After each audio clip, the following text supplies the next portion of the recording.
Hello everyone.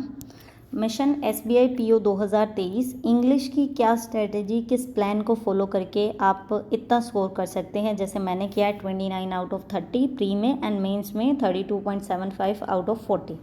आप अच्छा score कर सकते हैं, चाहे तो आपकी इंग्लिश वीक हो फिर भी आप अच्छा स्कोर कर सकते हैं। मेरे अगर अपने पर्सनल एक्सपीरियंस से बताऊं तो मेरे 0 नंबर आए थे प्रीलिम्स के एग्ज़ाम में। तो मेरी बिल्कुल भी अच्छी इंग्लिश नहीं थी, मुझे नहीं पता था किस तरह से करना है। 6 to 7 मेरे ठीक थे, लेकिन मैंने सारे ही टिक कर दिए थे, तो नेगेटिव मार्किंग की वजह से मेरे बिल्कुल ही 0 बन गए। कई बार ये रहता है इंग्लिश में, काफ़ी स्टूडेंट्स को ये प्रॉब्लम फेस करनी पड़ती है, मैंने भी फेस की है। तो मैं अपने एक्सपीरियंस से बता रही हूँ कैसे मैंने लास्ट ईयर 2022 में एग्ज़ाम क्लियर किए एंड कैसे आप इस साल कर सकते हैं एग्ज़ाम क्लियर, उसके बारे में हम कंप्लीट बात करेंगे। सबसे पहले तो देखिए, इंग्लिश एक ऐसा सब्जेक्ट है जो आप, ऐसा नहीं है कि आप सीख सकते हैं या कुछ और कर सकते हैं। एक हिंदी की तरह है, जैसे हम हिंदी को पढ़ते हैं पूरा लैंग्वेज है, तो उसी तरह से इंग्लिश भी एक लैंग्वेज है। लेकिन जो एग्ज़ाम में चीज़ें आती हैं जस्ट हमें उस टाइप का पढ़ना है, ज़्यादा डिटेल में जाने की ज़रूरत भी नहीं है। एक बार आपका इसमें इंटरेस्ट बन गया एंड आप इसको सीखने लग गए तो आपको बहुत आसान लगेगा, बिकॉज आप आराम से 20 मिनट उतना ही टाइम आपको मैथ्स में मिलता है, उतना ही रीजनिंग में मिलता है और उतना ही आपको इंग्लिश में टाइम मिलेगा। अगर हम प्रीलिम्स की बात करें तो आराम से अगर आपने 30 स्कोर कर लिया देन आप बाकी स्टूडेंट से काफ़ी अच्छे हो सकते हैं। देखिए, कई बार जब हम प्रिपरेशन करना स्टार्ट करते हैं तो हमें ये बोला जाता है कि जिसकी इंग्लिश अच्छी है या फिर क्वांट्स और रीजनिंग सही है उसका सिलेक्शन हो जाएगा। कुछ स्टूडेंट्स का ये बोलना होता है कि क्वांट से सिलेक्शन होता है, कुछ का ये बोलना है कि इंग्लिश से सिलेक्शन होता है। मेरे अकॉर्डिंग है कि आपके तीनों ही अच्छे होने चाहिए। एक थोड़ा सा वीक चले तो ठीक है, उसको एवरेज लेके आइए और बाकी 2 आपके पूरे स्ट्रॉन्ग होने चाहिए। अब आपको ये डिसाइड करना है कि आपका कौन सा वीक है जिसको आप एवरेज तक लेके आएँ एंड कौन से ऐसे आपके एवरेज हैं जिनको आप स्ट्रॉन्ग तक लेके जाएँ, देन आपका सिलेक्शन हो सकता है। अब हम पॉइंट पे आते हैं कि कैसे आप इंग्लिश की क्या प्लान फॉलो करके 3 महीने का। देखिए, एसबीआई पीओ का अभी तक नोटिफिकेशन नहीं आया है, लेकिन लास्ट के 2 साल से एसबीआई पीओ का एग्ज़ाम प्रीलिम्स होता है कब, दिसंबर में, एंड मेंस होता है आपका जनवरी में। तो अगर हम आज के अकॉर्डिंग देखें तो आपके पास अभी तक सितंबर, अक्टूबर और नवंबर 3 मंथ हैं अभी तक, अगर हम मान के चलें। और वो भी दिसंबर के आपके 15 या फिर जो मिड का टाइम होता है 11 से लेके 20 तक दिसंबर, तभी आपका एग्ज़ाम होगा।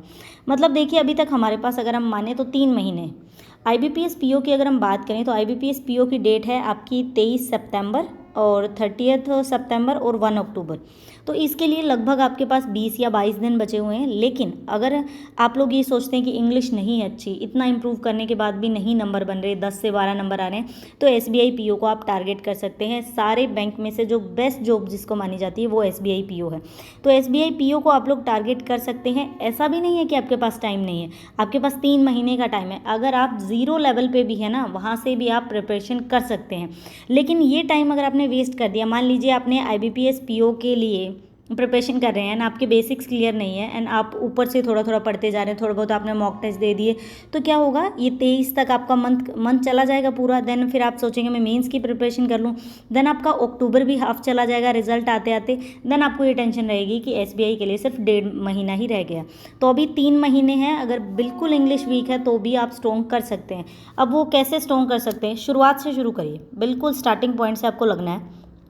जैसे हम हिंदी में कैसे करते हैं, जैसे हिंदी में हमने न्यूज़पेपर वगैरह इतने नहीं पढ़े हुए, जो न्यूज़ होती है डेली देख लेते हैं थोड़ा बहुत, और आराम से ऐसे चीज़ें हो गई हिंदी की। तो अगर उसमें एरर हमें छांटना होता है कि क्या है, को भी जो भी है, तो हम आराम से उसको डिटेक्ट कर सकते हैं कि ये एरर है।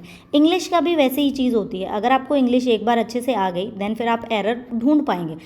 अगर आपने रूल्स नहीं पढ़े तो आपको ये नहीं पता होगा कि ये किस वजह से एरर है, लेकिन आपको ऐसे लगेगा कि ये एरर है क्योंकि आपने इतनी रीडिंग कर ली।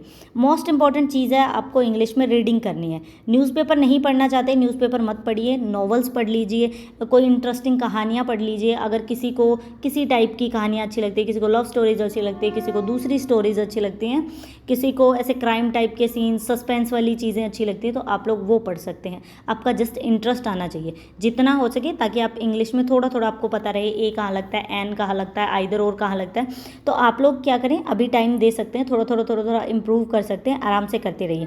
अगर आपको ये भी जानना है कि एरर है तो सर मुझे पता लग गया लेकिन कैसे हुआ, तो आप क्या कर सकते हैं, 120 रूल्स है निमिषा बंसल मैम के जो मैंने पढ़े थे, आप लोग जस्ट वो पढ़ लीजिए। पूरी इंग्लिश आपको डिटेल में, टेंस क्या होते हैं, वो क्या होते हैं, इतना डिटेल में पढ़ने की ज़रूरत नहीं है। उसमें कुछ चीज़ें होंगी जो आपकी क्लियर, 11 साढ़े 11 घंटे की वीडियो है, आप आराम से उसको एक बार देख लीजिए। 2 घंटे, 1.5 घंटे आप डेली के लगा सकते हैं। ट्रस्ट में आपकी इंग्लिश अच्छी हो जाएगी। देन आपको क्या करना है, आप फिर बाद में न्यूज़पेपर की तरफ मूव कर सकते हैं, या फिर क्या करिए, जितनी आपसे रीडिंग हो सकती है उतनी रीडिंग करिए। एंड उसके बाद आप उठाइए आरसी को, रीडिंग कॉम्प्रिहेंशन को। आप गूगल पे सर्च करेंगे तो आपको रीडिंग कॉम्प्रिहेंशन मिल जाएगा। आप आरसी लिखेंगे फॉर बैंक एग्जाम या फिर reading comprehension, English reading comprehension, तो आपको इतना बड़ा पैराग्राफ देखने को मिलेगा। नीचे 5 से 6 क्वेश्चन होंगे, आप उनको सोल्व करके देखिए। कुछ एंटोनिम सिनोनिम कुछ नए आ रहे हैं तो आप वो भी सीख सकते हैं, आपको थोड़ा थोड़ा याद रखेंगे। कल वाले आप रिवाइज कर सकते हैं क्वेश्चंस को। अदरवाइज जो सेक्शनल मॉक टेस्ट होते हैं, सेक्शनल मॉक अगर आपके पास ऐसे है कि जैसे टेक्स्ट बुक का हम बात कर लें तो सेक्शनल मॉक, आप सेक्शनल मॉक भी लगा सकते हैं। इसके अलावा अगर मॉक नहीं है तो आप लोग क्या कर सकते हैं, जो कंप्लीट मॉक है उसमें से सिर्फ इंग्लिश का सेक्शन लगा लीजिए। उसमें आपके पास प्रो वर्जन अगर आपने ले रखा है तो आप अटैम्प्ट कितनी बार भी कर सकते हैं, उसमें सिर्फ आरसी करिए एंड उसको सबमिट कर लीजिए। तो आप देखिए आप में 10 में से आपके कितने नंबर आ रहे हैं। नेक्स्ट टाइम आपका थोड़ा बहुत और कुछ इंप्रूव होगा, देन आप उस टेस्ट को दोबारा दे के देख सकते हैं। तो आप टेस्ट ले सकते हैं अगर आपके पास प्रो वाला वर्जन है, उसमें आराम से आप कितनी बार भी कंप्लीट मॉक टेस्ट को भी सेक्शनल की तरह ट्रीट कर सकते हैं। तो इस मेथड को फॉलो करिए। अगर हम बात करें 3 महीने की, तो पहले 10 से 15 दिन आप फुल रीडिंग को दे दीजिए। रीडिंग कॉम्प्रिहेंशन आप ऑनलाइन पढ़ लीजिए। पहले हम मान लेते हैं 10 से 15 दिन आप रीडिंग को टाइम दीजिए एंड आपको आरसी करना है कहाँ से, गूगल से। इसके अलावा इसके बाद आप क्या कर सकते हैं, आपके पास टोटल अगर हम देखें तो 75 डेज़ बच गए। टोटल 90 में से हम मान लेते हैं 75 डेज़ हैं, तो 75 के 75 डेज़ में आपको क्या करना है, हर रोज़ at least 2 mock test, at least 2 mock test आपको करना है। किसी दिन एक हो गया तो कोई प्रॉब्लम नहीं है, तो ये बनता है आपका 150 मॉक टेस्ट। 150 नहीं दे सकते आप मॉक टेस्ट, कोई बात नहीं, 150 भी मत दीजिए। आप लोग क्या करिए, 100 दे दीजिए। आप डेली टारगेट बनाइए 2 मॉक टेस्ट का। किसी दिन आपकी बाई चांस तबीयत खराब है या फिर आपको कहीं जाना है, घर में कुछ रिलेटिव्स आ गए, काम हो गया, नहीं मन कर रहा, तो आप क्या कर सकते हैं 50। लेकिन ये मत सोच के करिए कि आपको 100 ही करना है, आप ये सोच के चलिए कि आपको 150 करना है। लास्ट तक आप जितना जल्दी, जैसे आपके पास टाइम है तो 2 करने की कोशिश करिए, ताकि जिस टाइम आपके पास टाइम नहीं हो उस टाइम आप थोड़ा स्किप कर पाएँ या फिर उनको दोबारा रिवाइज कर सकते हैं। तो ये 100 मॉक टेस्ट आप लगा लीजिए। कम से कम 2-3 वेबसाइट के एग्ज़ाम आप परचेज कर सकते हैं टेस्ट सीरीज़ के, उसमें से आप अटेम्प्ट करिए। SBI PO and IBPS PO, SBI PO का जैसा इंटरफेस आता है IBPS PO भी वैसा ही देने की कोशिश करता है लास्ट ईयर के अकॉर्डिंग। तो आप इन दोनों के मॉक टेस्ट अटेम्प्ट कर सकते हैं, कोई प्रॉब्लम नहीं है। इससे आपकी IBPS की भी प्रिपरेशन अच्छी हो जाएगी एंड SBI की भी। जो स्टूडेंट्स पहले से प्रिपेयर कर रहे हैं, जिनकी इंग्लिश अच्छी है, वो इस पार्ट को स्टार्टिंग में स्किप कर सकते हैं। आप सिर्फ रीडिंग पे फोकस मत करिए, आप direct mock test and reading पे चले जाइए। आप आरसी करिए, जो भी एरर डिटेक्शन है आप डेली की कोशिश करिए 20 से 30 आप एरर डिटेक्शन सोल्व कर रहे हैं उसमें, ताकि आपको मेथड पता रहे। जैसे जैसे चीज़ें समझने लग जाओगे ना, चीज़ें इंप्रूव हो जाएंगी। और एकदम से आपने फर्स्ट डे मॉक टेस्ट लगा के देखा एंड आपके नहीं नंबर आए, तो आप लोग क्या सोचते हैं कि मॉक टेस्ट में नंबर नहीं आ रहे, तो नहीं, मन ही नहीं कर रहा, मेरी तो इंग्लिश वीक है, ऐसे है वैसे, आप उसको नहीं अटैम्प्ट करेंगे। स्टार्टिंग में आप उसमें माहिर कैसे बन सकते हैं, आप दूसरे दिन लगाइए, तीसरे दिन लगाइए, चौथे दिन लगाइए, 5वें दिन लगाइए, 10-12 दिन तक लगाइए, देन फिर इंप्रूवमेंट फील होनी शुरू होगी। आप लोग इंग्लिश से इतना डरते हैं और आप सोच रहे हैं कि पहले ही दिन आपकी इतनी अच्छी इंप्रूवमेंट हो जाएगी, बिल्कुल नहीं।